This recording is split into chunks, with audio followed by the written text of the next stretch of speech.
ፊልምና እንትትጅምር ሰንበት መዓልቲ እቲ ዊልያም ዝበሃል መርማሪ ፖሊስ ኣብቲ እቲ ገበን ዝተፈጸመሉ ቦታ ይበጽሕ እሞ ነቲ ሓድሽ ዝተዘዋወረ ዴቪድ ዝበሃል መርማሪ ይረኽቦ። እቲ ዝሞተ ሰብ ድማ ብጥይት ዝተሃረመ ሰብ እንትኸውን ካብኡ ድማ እቶም ጎረባብቱ ምስ ሰበይቱ ንኽልተ ሰዓት ዝኣክል እንዳተጨቃጨቀ ሰሚዖሞ ስለ ዝነበሩ እቶም ፖሊስ ድማ ብስምዒት ዝተፈጠረ ገበን ኢሎም እዮም ዝሓስቡ። ናብቲ ደገ ምስ ወፁ ድማ ዊልያም ኣብ ቀረባ ግዜ ጥሮታ ከም ዝወፅእ ይገልጽ እሞ ካብኡ ድማ ዴቪድ ናብቲ መሰልቸዊ ዝኾነ ክፍሊ ንምንታይ ከም ዝተዘዋወረ ብምግራም እንትሓቶ ዴቪድ ድማ ጽቡቕ ነገር ጥራሕ ክገብር ከም ዝደሊ ይዛረብ። በመቐጻል ድማ ዊልያም ንዴቪድ ኣብተን ቀጸልቲ 7 መዓልትታት ሕጂ እውን ንሱ ከም ዝመርሖ የዘክሮ። በመቐጻል ድማ ሰኑ ንግሆ ዴቪድ ኣብ ጎድነታት ትሬሲ ትበሃል ሰበይቱ ካብ ዱቃስ እንትትነቅሕ ከምኡውን እታ ስልክ እንትትጽውዕ ንሳ እውን እንዳሓረቐት እንዳረኣናያ ዴቪድ ድማ ናብ ካልእ ገበን ዝተፈጽመሉ ቦታ ተጸዊዑ ክንደገና ምስ ዊልያም ይራኸቡ እሞ ዴቪድ እቲ መጥቃዕቲ ዝበጽሖ ሰብ መማቱ እንትሓትት እቲ ነቲ ኣካል ዝረኸቦ ፖሊስ ድማ ይሓርቕ እሞ ዊልያም ድማ ንዴቪድ ብትዕቢት ስለ ዝተዛረበ ይግስጾ። በመቐጻል ድማ እቶም መርመርቲ ነቲ ገዛ እንትፍትሽዎ ኣብ ኩሉ ቦታ ዝተፈላለዩ ነፍሳታት ዝነበሩ ዋላ እኳ እንተኾኑ እቲ ተጎዳኢ ድማ ገጹ ኣብ ሓደ ፖስታ ዝተመልአ ሸሓነ ኮይኑ ኣብቲ ጠረጴዛ ሞይቱ ነበረ። ብተወሳኺ ድማ ኢዱን እግሩን ዝተኣሰረ እንትኸውን ቮሚት ዝመልአ ሳፊሓ ነበረ። ካብኡ ድማ ዴቪድ ነቲ ናይ ደደብ ዝኾነ ሓሳቡ መሃብ እንትቕጽል ዊልያም ድማ ነቶም ጎረባብቱ ንኸዛርቦም ኢልኸሞ ካብኡ ድሕሪ ዝተወሰነ ጻንሒት ኣብ ውሽጢ እታ መኪና ዴቪድ ንዊልያም ኣብ ውሽጢ ናይ ቀትለት ክፍሊ ቅድሚ ሕጂ ከም ዝሰርሕን ከምኡውን ቀለልቲ ስራሕቲ ጥራሕ ክሰርሕ ከም ዘይብሉ ብምዝካር ድሕሪ ናብቲ መጽንሒ ሬሳ ምእታዎም እቲ ዶክተር ነቲ ናይቲ መዋቲ ገጅፍ ኣካል ናብቲ ጠረጴዛ ንምምጻእ 4 ሰባት ከም ዘድልይዎን ከምኡውን እቲ ሰብ ክሳብ ውሽጢ ኣካሉ ደም ምፍሳስ ክሳብ ዝበጽሖ ምግቢ ከም ዝበልዐ ያብርህረ። ብተወሳኺ ድማ ኣብቲ ርእሱ ዝተወሰኑ ቁስሊ ኣለዉ ኮይኑ ግን እንታይ ከም ዝኾነ ክዛረብ ኣይከኣለን። ዊልያም ድማ እቲ ሰብ ኣብ ድሕሪት እቲ ርእሱ ሽጉጥ ተተኺሉ ከም ዝነበረ ይግምት። ካብዚ ንድሓር ድማ ዊልያም ናብቲ ፖሊስ ጣብያ ኸይዱ ነቶም ናይቲ ጉዳይ ዝርዝራት ነቲ ካፒቴን እንዳረድአ ድሕሪ 12 ሰዓት ምብልዑ እቲ ቀታሊ ነቲ ሰብ እንትረግጾ ውሽጡ ከም ዝፈንድአን ከምኡውን ሓደ ሰብ ንምቕታል እዚ ብዙሕ ስራሕ ስለ ዝኾነ ዊልያም እቲ ገበነኛ ነዚ ትርጉም ሂቦ ክኸውን ከም ዝኽእልን ከምኡውን ተኸታታሊ ቀታሊ ነብሲ ክኸውን ይኽእል እዩ ዝሓስብ። ካብኡ ድማ ዊልያም እዚ ጉዳይ እዚ ናይ መወዳእታ ስራሕ ክኸውን ስለ ዘይደለየ ካልእ ስራሕ ንክወሃቦን ከምኡውን እዚ ስራሕ እዚ ንዴቪድ ከቢድ ከም ዝኾነ እንትሕብር ዴቪድ ድማ እዚ ነገር እዚ እንትሕርቆ ንርኢ። እቲ ካፒቴን ድማ ንዊልያም ካልእ ስራሕ ክህቦ ኣይደለየን ኮይኑ ግን ንዴቪድ ናብ ካልእ ጉዳይ ይዘዋውሮ። በመቐጻል ድማ ኣብ ዕለተ ሰሉስ ሓደ ጠበቓ ተቐቲሉ ይርከብ እሞ እቲ ናይቲ ስድራ ዓቃብ ሕጊ እውን ነቶም ጋዜጠኛታት ንምርግጋዕ እንትፍትን ዴቪድ ድማ ናብቲ እቲ ገበን ዝተፈጸመሉ ቦታ በፂሑ ነቲ ኣብቲ ምንጻፍ ዘሎ ናይ ደም ነጠብጣብ ድማ ስስዐ ዝብል ቃል የርኢ። ብተወሳኺ ድማ እቲ ደም ኣብ ናይ ሓንቲ ሰበይቲ ምስሊ መነጽር ንምስኣል እውን ኣብ ጥቕሚ ውዒሉ ነበረ። ኣብ ውሽጢ እቲ ፖሊስ ጣብያ ድማ እቲ ካፒቴን ብዛዕባ እቲ ዝሞተ ጠበቓ ንዊልያም ይነግሮ። ብተወሳኺ ድማ ኣብ ውሽጢ እቲ ናይቲ ገጅፍ ሰብ ከብዲ እቶም ዝተረኸቡ ኣናእሽቲ ናይ ፕላስቲክ ቁራጻት እቲ ዝተመልአሉ ጥርሙዝ ኣርእዩ እቲ ቀታሊ ነቲ ሰብ ልክዕ ከም ምግቢ ሂብዎ ከም ዝነበረ እንትነግሮ ድማ ዊልያም እውን ናብቲ ናይቲ ገበን ቦታ ይምለስ እሞ ነቲ ፍሪጅ እንትትኸፍቶ ኣብቲ ቦታ ሓደሽቲ ዝኾኑ ነዃላት ይረክብ እሞ እቶም ኣብ ውሽጢ ከብዲ ዝተረኸቡ ናይ ፕላስቲክ ቁራጻት እውን ምስቶም ነዃላት ማዕረ ስለ ዝነበሩ ይእትዎም። በመቐጻል ድማ ዊልያም ነታ ፍሪጅ ናብ ቦታ ይመልሳ እሞ ብድሕሪቱ ከብዳም ዝብል ቃል ኣብቲ መንደቕ ብቕብኣት ተጻሒፉ ይርከብ። ብተወሳኺ ድማ እዚ ገና ፈለማ እዩ ዝብል ኣብ ወረቐት ዝተጻሓፈ ጽሑፍ ነበረ። ካብኡ ድማ ዊልያም ንኹሉ ነገር ሒዙ ናብቲ ጣብያ ብምምላስ እቲ ተኸታታሊ ቀታሊ ናይ መጽሓፍ ቅዱስ 7 ቀተልቲ ሓጢያታት እንዳሰርሐ ከም ዝኾነ ይግምት። እቲ ገጅፍ ሰብ ከብዳም ብምዃኑ እቲ ናይ መጀመርታ እዩ ነይሩ። እቲ ጠበቓ ድማ ብስስዐ ካልኣይ እዩ። እዚ ማለት ድማ እታ ሰሙን ክሳብ ትውዳእ እቲ ቀታሊ በብመዓልቱ ሓደ ቀትለት ክፍጽም እዩ ማለት እዩ። ካብኡ ድማ ዊልያም ነቲ ጉዳይ ዴቪድ ክወስዶ ከም ዝኽእል ብምዝራብ ነቲ ጣብያ ለቒቑ ይወጽእ እሞ ኣብቲ ምሸት ድማ ዊልያም መጽሓፋት ንምጽናዕ ናብቲ እንዳ መጽሓፍ ከይዱ ብዙሓት ገጻት ኮፒ ይገብር እሞ ከምኡውን ናይ መንበቢ ዝርዝር ምድላው እውን ኣብቲ ናይ ዴቪድ መቐመጢ ብፖስታ ገይሩ የቐምጦ። እዚ ከምዚ ኢሉ እንከሎ ድማ ዴቪድ ናይ ክልቲኦም ናይቲ ቅትለት ቦታታት መጽናዕቲ ምግባሩ ከም ዝቕጽለሉ ንርኢ። ኣብቲ ዕለተ ረቡዕ ድማ ዴቪድ በቲ ናይ ዊልያም መጸገም ናይ መጽሓፍ ምርጫ ኣዝዩ ስለ ዝሓረቐ ሓደ መኮንን ናይቶም መጽሓፋት ሓፂር መጠቓለሊ የምጽአሉ እሞ ካብኡ ድማ ድሕሪ ዝተወሰነ ጻንሒ ዴቪድ ምስ ዊልያም ኣብ ውሽጢ ሓደ ቢሮ ክሰርሕ ከም ዘለዎ ተረዲኡ እንዳሰርሐ እንከሎ እታ ትሬስ ትበሃል ሰበይቲ ትድውል እሞ ንዊልያም ድራር ክትጋብዞ ስለ ዝደለየት ዴቪድ ንዊልያም እታ ስልክ ንክህቦ ተገድዶ። ኣብቲ ምሸት ድማ ዊልያም ነቶም ፍቑራት ጎብኒ በታ ብጎድኒ ገዝኦም ተሓልፍ ባቡር ምኽንያት እቲ ገዛ ብምሉእ እንትንቅጥቀጥ ዊልያም ድማ እንዳሰሓቐ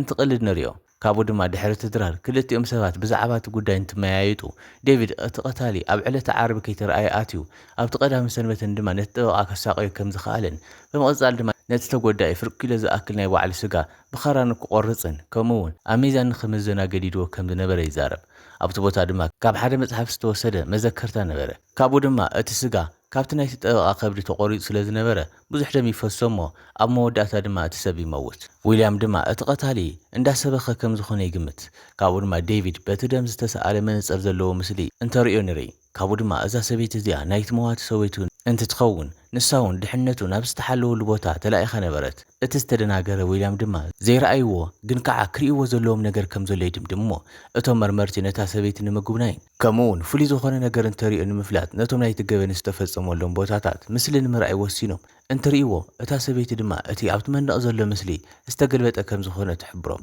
ካብኡ ድማ ክልቲኦም ናብቲ ናይቲ ገበን ቦታ ብቁልጡፍ ብምኻድ ነቲ ስእሊ ዋላ እኳ ካብቲ መንደቕ እንተልዕልዎ ኮይኑ ግን ኣብ ድሕሪት ምንም ነገር ስለ ዘየለ ይሓርቁ። ይኹን እምበር ዊልያም ብሩሽ ተጠቒሙ ኣብቲ መንደቕ ዓሸራታት ይረክቡ እሞ ካብኡ ድማ ቁሩብ ጸኒሑ ናይ ኣጻብዕቲ ዓሻራ ላቦራቶሪ ሰራሕተኛታት ነቲ ሙሉእ መልእኽቲ ንምግላጽ ነቲ መሳርሒኦም ድሕሪ ምጥቃሞም ናይ ሓግዙኒ ዝብሉ ቃላት ዝፈጥሩ ናይ ኣጻብዕቲ ዓሸራታት ኮይኖም ይረኽብዎም። ኮይኑ ግን እቶም ዓሸራታት ናይቲ ተጎዳኢ ዓሸራታት ኣይኮኑን። ስለዚ ድማ ዋላ እኳ ናብ ውሽጢ ኮምፒተር እንተእተውዎ ኮይኑ ግን ምንም ዓይነት ተዛማዲ ዓሸራ ኣይነበረን። ስለዚ ድማ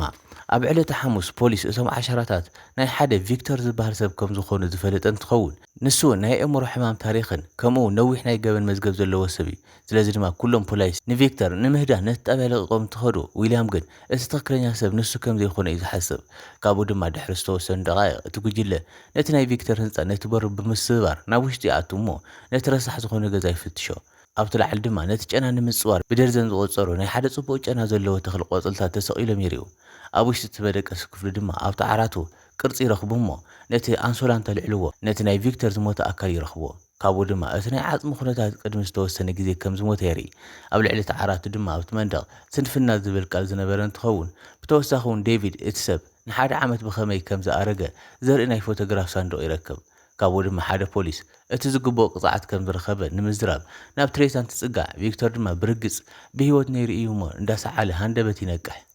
ካብኡ ድማ ድሕሪታ ኣምቡላንስ ነቲ ሰብ ሙሳዳ ሓደ ጋዜጠኛ ናብቲ ህንጻ ኣትዩ ነቶም መርመርቲ ፎቶ እንዳሰኣሎም ይርአ። ዴቪድ እውን ነዚ እንትርኢ ሓሪቑ ነታ ካሜራ በመደርባይ ነቲ ጋዜጠኛ ንክኸይድ ዓዊሉ ይነግሮ። በመቐጻል ድማ ድሕሪ ዝተወሰነ ጻንሒት ኣብ ውሽጢ እቲ ሆስፒታል ሓደ ዶክተር ቪክተር ንሓደ ዓመት ዝኣክል ከም ዘይተንቀሳቐሰ የረጋግጽ። ስለዚ ድማ በዚ ምኽንያት እዚ ናይ ጭዋዳን ዓንዲ ሕቖን ናይ ዓጽሚ ብብልሻው ጸገም ዘጋጥሞ እንትኸውን ከምኡውን ኣብ ውሽጡ ብዙሓት መድሓኒታት እንትህልው እቲ ሓንጎሉ እውን ካብ ጥቕሚ ወፃኢ እንትኸውን በተወሳኺ ድማ መልሓስ እውን ኣይነበሮን። ስለዚ ድማ ብዛዕባ እቲ ገበን ምንም ነገር ክሓትዎ ይኽኣሉን። ኣብቲ ምሸት ድማ ትሬሲ ናብ ዊልያም ደው ኢላ ማንም ተዛርቦ ሰብ ከም ዘይብላን ብተወሳኺ ድማ ንዕኡ ጥራሕ ከም እትፈልጦ ብምግላጽ ኣብ ዕለተ ዓርቢ ንግሆ ድማ ትሬሲን ዊልያምን ኣብ ሓደ እንዳ ምግቢ ድሕሪ ምርኻቦም ትሬሲ ኣብዚ መንባር ከም እትጸልእ ኮይኑ ግን እቲ ስርሑ ከየበላሽዮ ንዴቪድ ክትነግሮ ከም ዘይትደሊ ከምኡውን ነብሰ ጽሩ ምዃና ተፍልጦም። ዊልያም ድማ ሓደ ግዜ ሓንቲ ሰበይቲ ካብኡ ጠኒሳ ከም ዝነበረት ኮይኑ ግን ነቲ ጽንሲ ከም ዘውረደቶ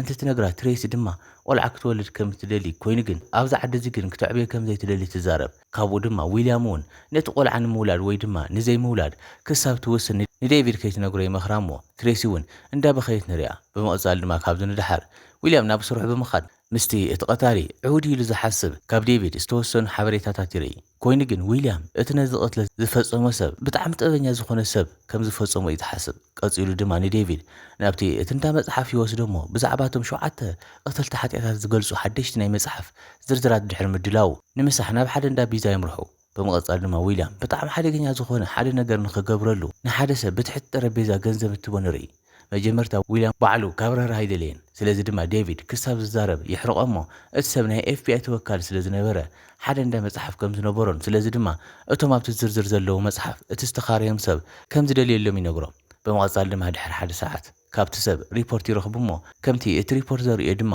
ምስ ርእሲ እቲ ጉዳይ ዝተተሓዙ ኩሎም መጽሓፋት ጆን ዶ ብዝበሃል ሰብ ከም ዝተወሰዱ ዋላ እኳ እንተፈለጡ ግን እዚ ሽም እዚ ብግልፂ ናይ ሕሶት ሽም እዩ ነይሩ። ካብኡ ድማ እቶም መርመርቲ ናብቲ እቲ እንዳ መጽሓፍ ኣብቲ ካርዲ ናብቲ ዘሎ ሓድራሻ ይኸዱ እሞ ነቲ በሪ እንታንኳሕኩሕዎ ሃንደበት ጆን ዶ ይሪኦ እሞ ኣብ ልዕሊኦም ተኽሲ ይኸፍት። ካብኡ ድማ እቶም መርመርቲ ብጥኢት ንከይህረሙ ናብቲ መሬት እንትወድቁ ጆን ዶ እውን ንምህዳም ነቲ ዕዶ ተጠቒሙ እንትጎይ ዴቪድ እውን ንዕኡ ንምክትታል ናብቲ ታሕቲ ብቁልጡፍ ይጎይ እሞ ተወሳኺ ጥኢታት እንዳተኮሰ ንሪኦ። በመቐጻል ድማ ዴቪድ ህፃናት እንዳብኾይኑ እንዳሰምዐ ነቲ ሰብ ምእላሽ ይቕጽል። ከምኡውን ነቶም ብዛዕባ እቲ ነገር ንምጽራይ ካብ ገዝኦም ዝወፁ ሰባት ናብ ገዝኦም ይመልሶም። ካብኡ ድማ ሃንደበት ሓንቲ ተእው ሰበይቲ ካብቲ ኣፓርታማ እንትትጎይ ርዮ ዴቪድ እውን ናብቲ ውሽጢ ኣቱ ኮይኑ ግን ኩሎም ክፍልታት ድሕሪ ምፍታሹ ጆንዶ በቲ መስኮት ከም ዘምለጠ ርዮ ዴቪድ ናብቲ ደገ እንትርኢ ጆንዶ ኣብቲ መንገዲ ደጊሙ ተኽሲ ይፈጥር እሞ እቲ ነዚ ርዩ ዝሓረቐ ዴቪድ እውን በቲ መስኮት ብምውፃእ በቲ ላዕሊ ይጎይ እሞ ጆንዶ ናብ ሓደ ዝተገደፈ ህንፃ እንዳኣተወ ከም ዝኾነ ይርኢ ብምቕፃል ድማ ዴቪድ እውን ነቲ መስኮት ብምስባር ናብቲ ውሽጢ ከኣቱ ከኣለ ብምቕፃል ድማ ዴቪድ ጆንዶ ብድሕሪቱ ናይ ደም ነጠብጣብ ከም ዝገደፈ እንትትርኢ ጆንዶ ከም ዝተጎደ ይርዳእ እሞ መዳኑ ይቐፅል ኮይኑ ግን ኣብ ውሽጢ ብዙሓት ኮሪደራት ድሕሪ ምጉያዩ ጆንዶ ነቲ ህንፃ ንምልቓቕ ነቲ ናይ ሓደጋ ግዜ መውፅኢ ይጥቀም ብችኮላ ነቲ መንገዲ ኣቋሪፁ ዝተፈላለያ መኻይን ኣብቲ ፅርግያ ንኽጋጭዋ እንዳገበረ እንዳረኣና ንሱ እውን ኣብቲ መንገዲ ይሕባእ ካብኡ ድማ ዴቪድ እውን ካብቲ ህንፃ ንምውፃእ ነቲ ናይ ሓደጋ ግዜ መሳርሒ ይጥቀም እሞ ድሕሪ ናብ ብዙሕ ዝተኣከበ ጓሓፍ ምዕራፉ ናብቲ መንገዲ ብምኻድ ሓንቲ መኪና ይረክብ ካብኡ ድማ ዴቪድ ብጥንቃቐ ዝርዩ እንትርኢ ጆንዶ ድማ ካብታ መኪና ወፂኡ ይሃርሞ እሞ ቆፂሉ እውን ነታ ናይ ዴቪድ ሽጉጥ ሒዙ ናብ ርእሱ ክተኩሰሉ እንትዳሎ ዊልያም ኣብቲ ከባቢ ይረአ እሞ ጆንዶ ካብቲ ከባቢ ጎይ ይሃድም ካብኡ ድማ ካብቲ ንድሓር ዴቪድ ናብቲ ኣፓርታማ ንምእታው እንትፍትን ዊልያም ድማ ናይ መፈተሺ ፍቓድ ከም ዘይብሎም የዘክሮ እሞ ንእሽተይ ድሕሪ ምክርኻሮም ዴቪድ እውን ይረጋጋዕ ኮይኑ ግን ዊልያም ከይሓሰቦ ነቲ በሪ ሃሪሙ እንትሰብሮ ንሪኦ ንሶም እውን ከይቕፅዑ እቶም መርመርቲ ንሓንቲ ጎረቤት ገንዘብ ብምኽፋል ኣብ ውሽጢ እቲ ኣፓርታማ ዘሎ ሓደ ሰብ መጠራጠር መፍርሒ ባህር እንዳርአየ ስለ ዝነበረ ንሳ ድማ ፖሊስ ከም ዝፀውዐት ንኽትዛረብ ይገብሩ በዚ ምኽንያት እዚ ድማ ሕጂ ነቲ መፍርሒ ዝኾነ ናይ ጆንዳ ቦታ ምላሽ ይኽእሉ እሞ ብሓደገኛ መሳርሕታት ዝመልአ ሳንዱቕ ኣብቲ መንደቕ ዝተሰቐለ መስቀል ምስ መጽሓፍ ቅዱስ ብመድሓኒት ዝተመልአ ተሰሓቢ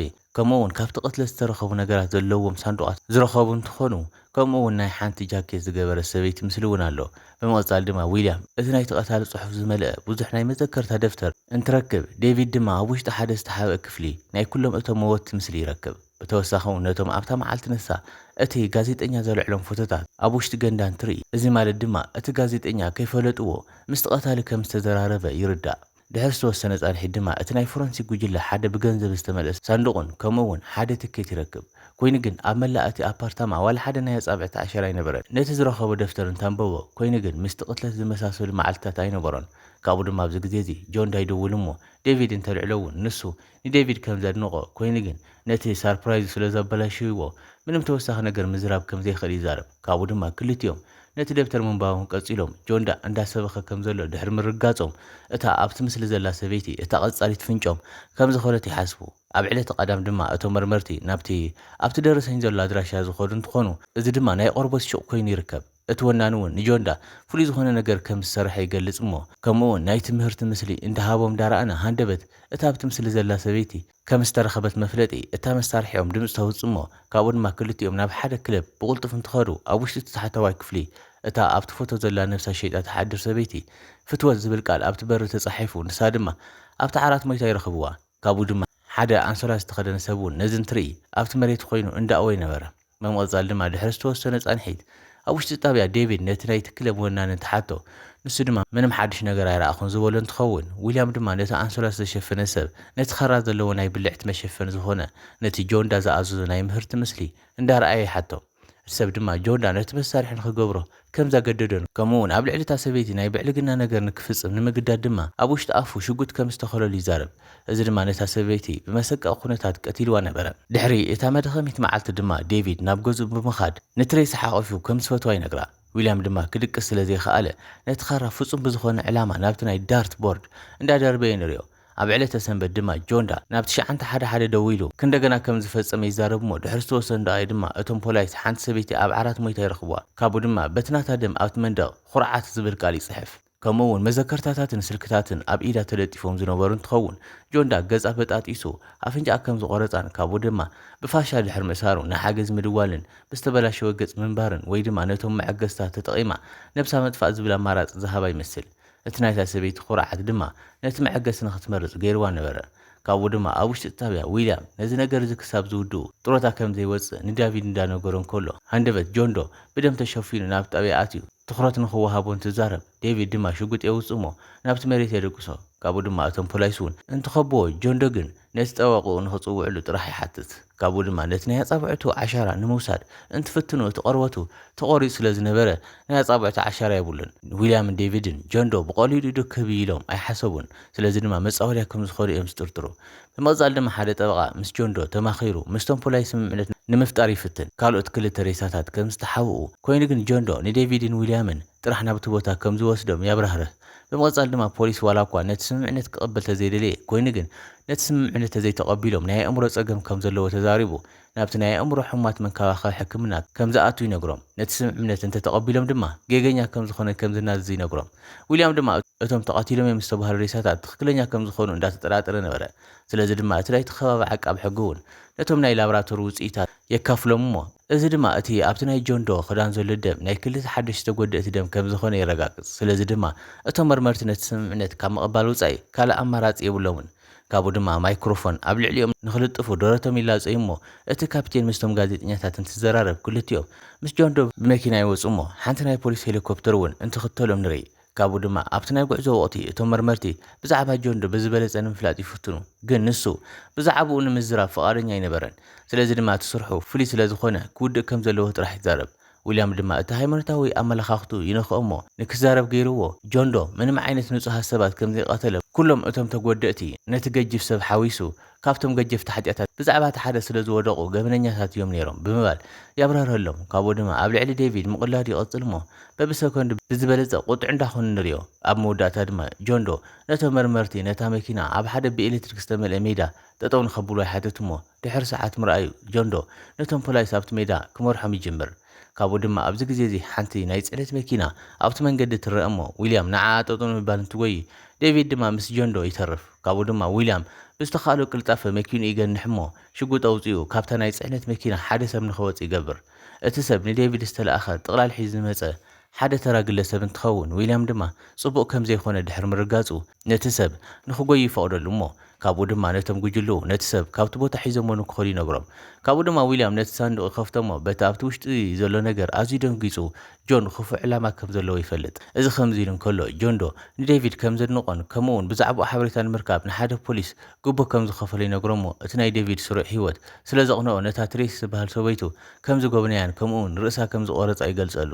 እዚ ነገር እዚ ድማ እቲ ናይ ጆን ዶ ሓጢኣት ቅንእ ከም ዝኾነ የርኢ ስለዚ ድማ ንጆን ዶ ዴቪድ ተኩስ ብምቕታል እቲ ሸብዓይ ዝኾነ ናይ ቁጣዕ ሓጢኣት ንሱ ንክኸውን ይሓቶ ዊልያም ድማ ንዴቪድ ንምርጋዕ ብፍጥነት እንዳጎየ ነበረ ኮይኑ ግን ኣብ ውሽጢ ሳንዱቕ እንታይ ከም ዘሎ ንምዝራብ ፈቓደኛ ኣይነበረን ዴቪድ ድማ ናብቲ ሳንዱቕ ከይዱ እንትትርኢ እቲ ናይ ትሬሲ ርእሲ ከም ዝኾነ ይረጋገጽ ጆን ዶ ኣብ ልዕሊ ዴቪድ ምቕላዱ ጠጠው የብልን ካብኡ ድማ ትሬሲ ነፍሰ ጡር ከም ዝነበረት እንትነግሮ ዊልያም ድማ ብጽፍዒት እንትሃርሞ ንርኢ ብዛዕባ እቲ ህፃን ምስማዕ ድማ ዴቪድ ንኽሓርቕ እቲ ዝደልዮ ናይ መወዳእታ ነገር ነይሩ እሞ ንጆን ዶ ናብ ርእሱ ብምትኳስ ከምኡውን ናብ ካልእ ኣካሉ ካልኦት ተወሰኽቲ 5 ጥይታት ተኩስ እንትቐትሎ ንርኢ እሞ ኣብቲ ምሸት ድማ ዴቪድ በቲ ቅትለት ምክንያት ብፖሊስ እንዳተወሰደን ዊልያም እውን ኣብ መወዳእታ ነቲ ጥሮታ ገዲፉ ንሰባት ንምሕላው ስርሑ ንምቕጻል እንትወስድ እንዳረኣና ፊልም ናብዚ ይውዳእ እምበኣር ከስ ክቡራት ተኸታተልትና ናይ ሎም ፊልምና ነዚኣ ትመስል ነይራ ክሳብ ብኻሊእ ፊልም ረኸብ ድማ ሰናይ ቅነ